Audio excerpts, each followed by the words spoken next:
Thank you very much, Thomas and Elio, for organizing all that and inviting me. In some sense, this talk would have fit a little bit better into yesterday's session about numerical methods.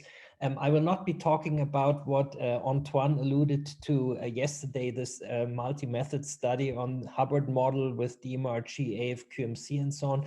But I will talk about the kind of attempts to use matrix product states to help DMFT.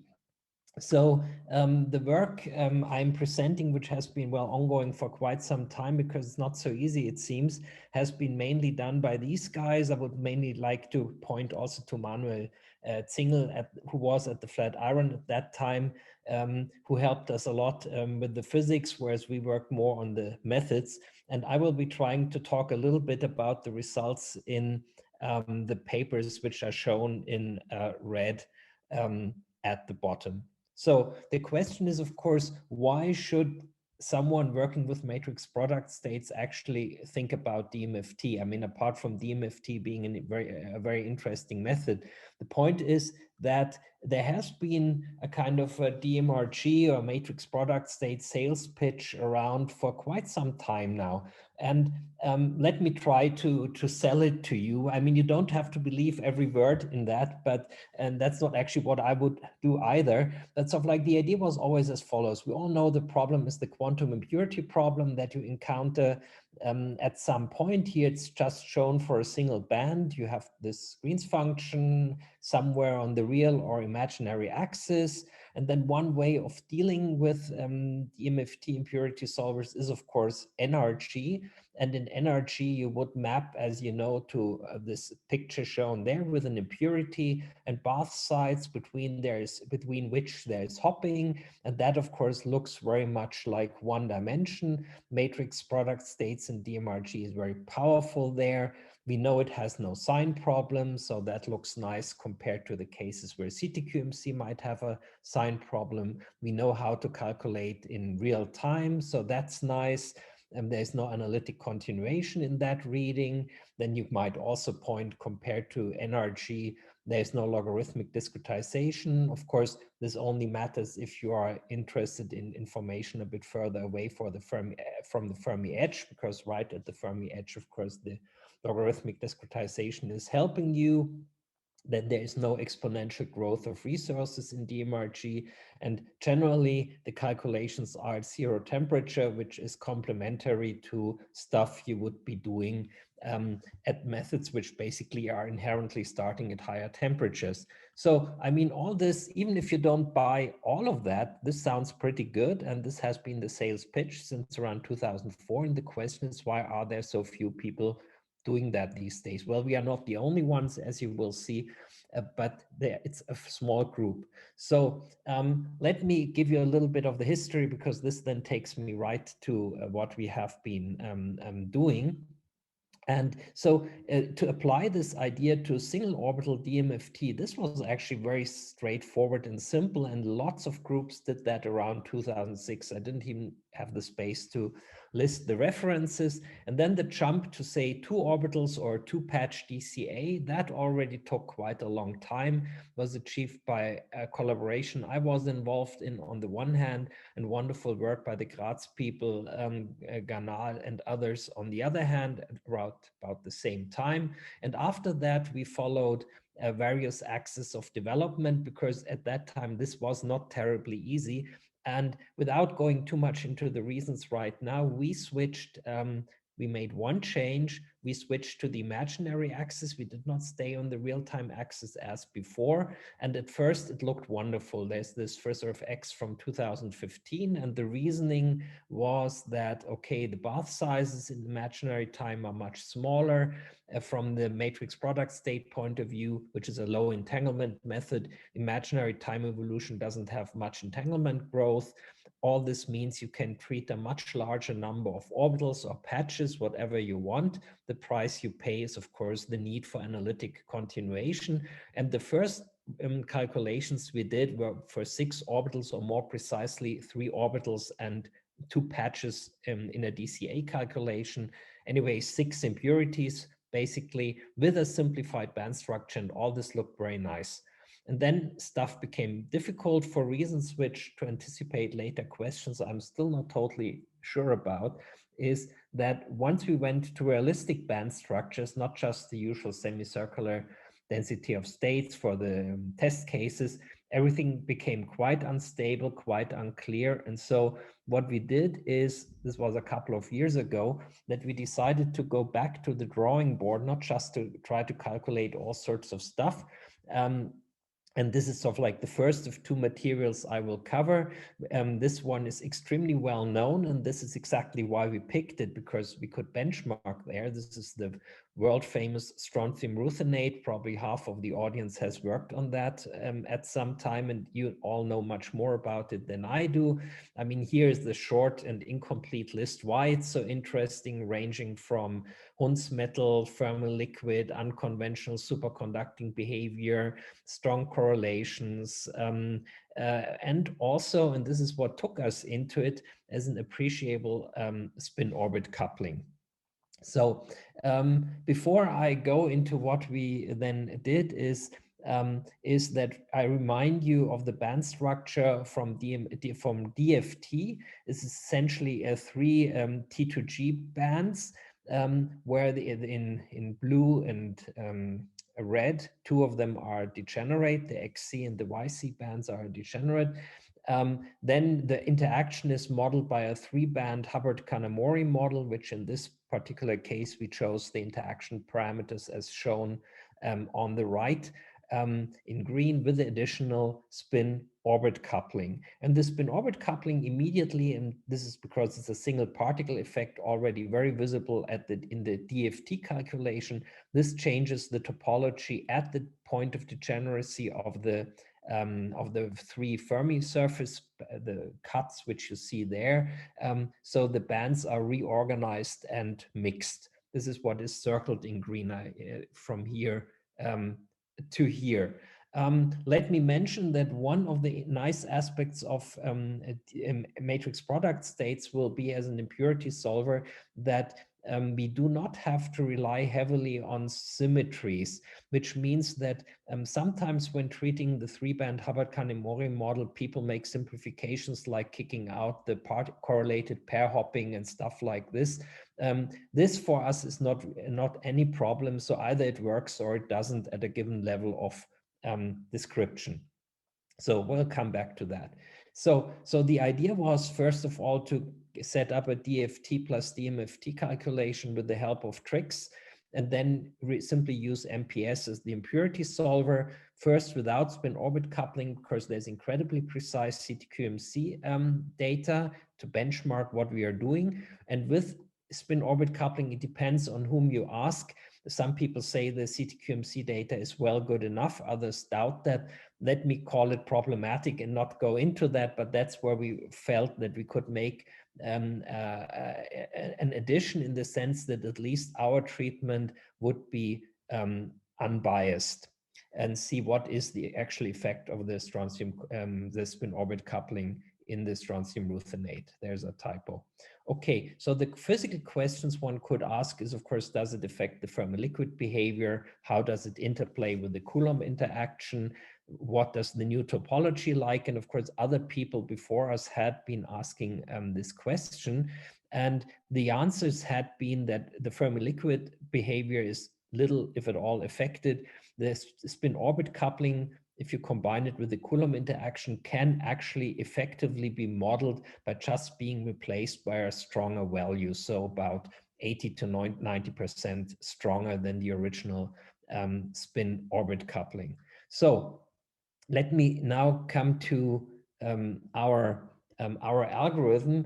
This at first sight looks kind of complicated, but it is not at all, because this is just, it's written for a single band calculation, but it generalizes, as already mentioned, to patches and multi-bands. This is technically not a problem. It's just a problem whether the algorithm gets too slow, but formally it's no problem whatsoever. It is essentially the same algorithm that you would set up as if you used ED as an impurity solver for DMFT.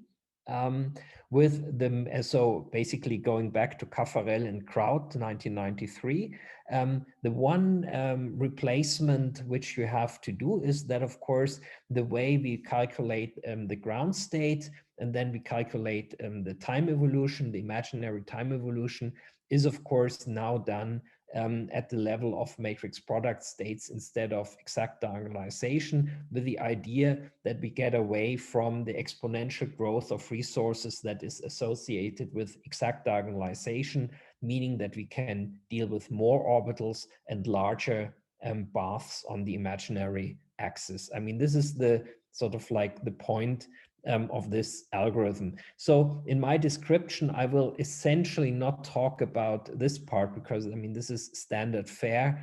But I will focus on what does it actually mean to do these parts with matrix product states. In fact, originally we thought that we would get the real frequency Green's function by doing, after a converged DMFT calculation, to do a last iteration with a real-time evolution, but it turned out that ultimately analytic continuation is better, just to get that out of the way. Now, I thought, to be very honest, I thought that this would be extremely easy because finding ground states and doing imaginary time evolutions in matrix product states is something we know extremely well how to do. And it turned out that quite a lot of surprising and interesting modifications were necessary. So I will not go into these algorithms we use, but just what differs from what one does usually. So here, this is basically just to show why the problem without spin orbit coupling, I will be very brief on that slide, is still very simple, because each of the three orbital impurities couples only to its own bath. So there is no off-diagonal elements present there. So basically it boils down to 3 impurity calculations because of the double degeneracy, only 2 actually. And so we have to find the ground state of this Hamiltonian, which we have fitted in the usual way, bath and hybridization, find the ground state and do the time evolution. So there will be always 2 curves once we get to them. Now, the first problem, which actually we had already discovered earlier in non-equilibrium DMFT studies, was the question of how do you actually model the DMFT bath. I mean, the natural geometry would be to say you have your impurity, and the impurity has these non-interacting bath sites, which represent the discretization of your band, whichever discretization you use. Okay, in imaginary time, it's a bit different, but still they talk to each other individually. So, and as you know, matrix product states is a one-dimensional method. So the question is, how do you turn that into a 1D setup? And the first approach could be, which is the one which I call a star geometry, which is I take this star here and I step on it, and then it looks like this. I have the impurity, which talks to site 1, 2, 3, 4, 5, and so on and so forth. And this is an approach which normally people would not like to use, because first of all, you get long-range hopping, which is harder to implement. And second, you feel there is so much hopping going on between parts of the system that from the matrix product point of view, you would expect that this system might be strongly entangled, which makes it hard for us to simulate. The approach B would be the one that would be inspired by what you do, for example, in NRG, where you try diagonalize the problem, and what you get is a chain of nearest neighbor hopping. In NRG, you do that because of the separation of energy scales. In DMRG, it's kind of you may do it, but you need not do it, but it seems very reasonable because you have short-range hopping, good to implement. It looks weakly entangled because you only have sort of like one link here. So, so this is therefore the idea that one thinks one should use this approach B, which actually most of us, if not, no, everyone used that. And then we stumbled across the following insight, that if we actually do both of them, it turns out that the entanglement in this chain This is measured along for cuts between bonds along a path. The entanglement is much higher than in the star geometry. Here there are two different arrangements of the star. This is a detail that does not matter. And the resources DMRG requires actually grow exponentially with the entanglement. So this factor in between is really ultimately huge. You can see that if you look at the actually required bond dimensions in this particular case, this was in a single impurity Anderson model, that the dimension of the matrix product state becomes much larger in this standard chain geometry, and actually the computational resources grow with the third power. So the reason for that, why this surprisingly the star is superior, is that here the hopping is not so important. What is really important is that each of these sites in the original impurity problem sits at different energies. And so they interact between each other only very weakly, indirectly through the hopping, through the impurity, and the energies difference, of course, blocks part of this hopping as well. And this means that ultimately most of these bath sites are either fully occupied or fully empty, and only the fuse in between with a sort of like a non-trivial occupation actually generate a substantial amount of entanglement. So this was the first insight. How do we have to map the problem? There's perhaps better ones, but we don't know for now. The second thing is that most of the time evolution methods of DMRG are time steppers. You do little time steps delta t. The problem is that if you do that naively, you will not represent the Green's function correctly at long times. We know from the anti-commutator properties of the fermions that there must be a jump of the Matsubara-Green's function of 1 at tau equals 0, which means that there is a 1 over I omega behavior at large frequencies. So this is a feature of small imaginary times. Thomas, if you were saying something, I didn't hear it. Okay, this is a feature of small imaginary times, and this leads to a problem for the time steppers, because say the green curve is the exact one, and your time stepper only gives you these blue points. So even if it's exact, it will in some way interpolate here. So this does not work, and actually the results are pretty wrong. So what one has to do is, there's perhaps also other options, but what one has to do is one can replace the usual time stepper methods by computationally much more expensive methods. So you do not do them for a long time, but only for a very short time at the beginning, where you can make the time step artificially as small as possible. I can explain that in more detail in the questions if it's required. So we do a combination, and then not only does the asymptotic behavior become correct, but the agreement, this is a zooming in between a Green's function of from CTQMC, which has the little wiggles because of its statistical noise, and ours, they are then two independent methods totally on top of each other. Without this trick, it would not work like this for the longer times. They would really go far apart.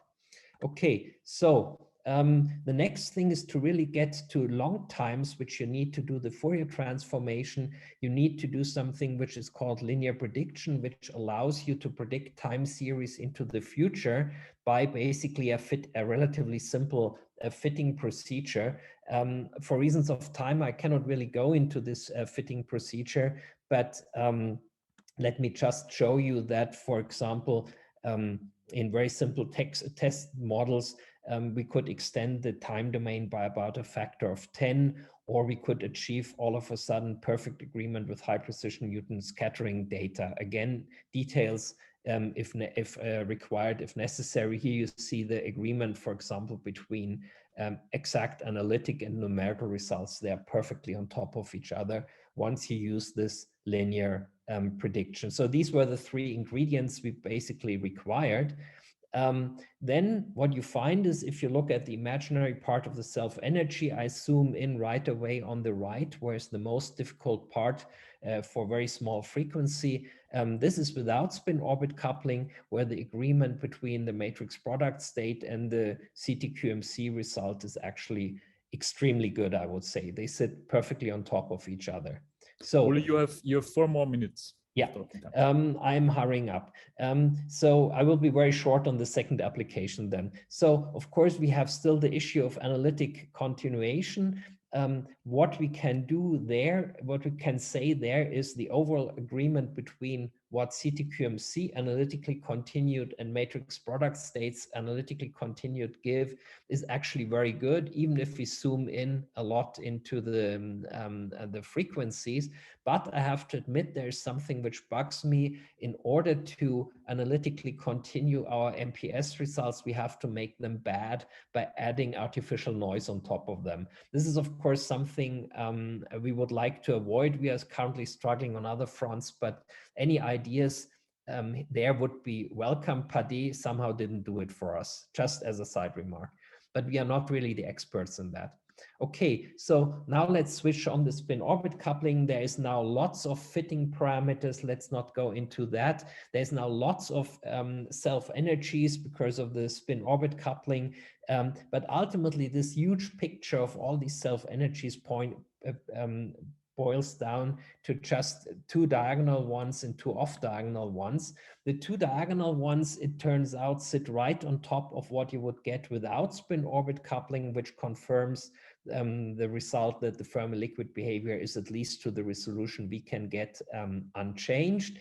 And then comes to the effect of the spin-orbit coupling, and that in some sense is a little, in connection with the Coulomb, this is perhaps a little bit disappointing in the sense that what one can now really very clearly show without any bias is that this off-diagonal self-energies are essentially flat in frequency. I mean, what do you see here? Like this, the violet or purple and reddish curve. So they are so flat that one can, in fact, say the spin-orbit coupling is just enhanced by a static quantity, which we read off from here. Of course, there seems to be a coincidence of various effects. This is probably not the generic result, but we can confirm what had been found. And let me show here, before I spend just 2 minutes on the second application, that if we use the matrix product state plus spin-orbit coupling results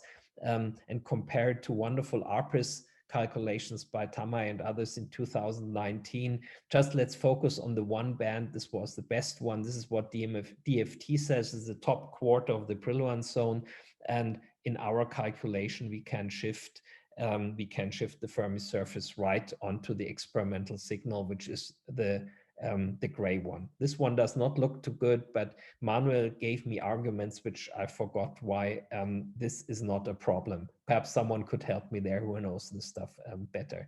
Anyways, in the last 2 minutes, we extended our work now also to other materials. There we also looked at barium osmate, because this has a very large spin-orbit coupling. And so the hope was that, of course, the effects of the spin-orbit coupling, which we can nicely deal with, might be stronger here.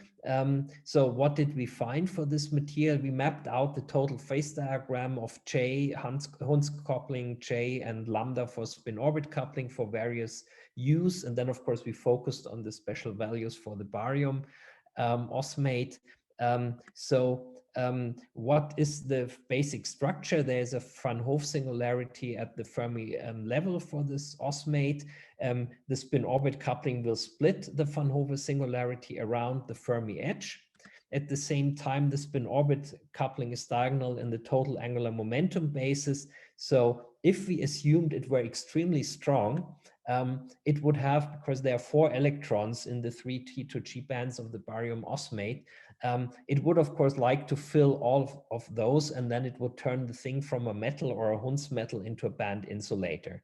Experimentally, one knows that, unfortunately, because that would have been nice to see spin-orbit coupling pushing it from a metal into an insulator. It's unfortunately not strong enough, but we can now really calculate the full correlated band structure for the experimental parameters. This is without the spin-orbit coupling, the singularity at the Fermi edge. You see it's split here now, but it's still a kind of a correlated metal.